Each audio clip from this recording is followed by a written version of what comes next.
যারা জেলখানাতে রয়েছে আমরা চাই দ্রুত সময়ের মধ্যে তাদের রায় কার্যকর হোক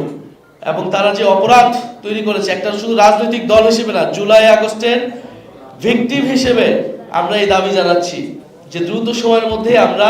রায় এবং রায় কার্যকর দেখতে চাই এবং দল হিসেবে আওয়ামী লীগের বিচার নিশ্চিত করতে হবে। আজকে যে রায় এসেছে এই রায় হচ্ছে ব্যক্তি হিসেবে শেখ হাসিনাকে অপরাধী সাব্যস্ত করা হয়েছে, কিন্তু আমরা এটা বলতে চাই এই রায়ের মধ্য দিয়ে এটা স্পষ্ট হয়েছে যে শেখ হাসিনা শুধু ব্যক্তি হিসেবে নয়, দল হিসেবে এবং প্রধানমন্ত্রী হিসেবে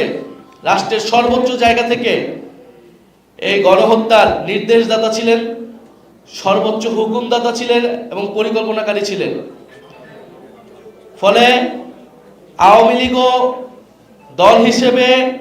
মানবতা বিরোধী অপরাধের দায়ে অভিযুক্ত। ট্রাইব্যুনালের কাছে আমাদের আবেদন থাকবে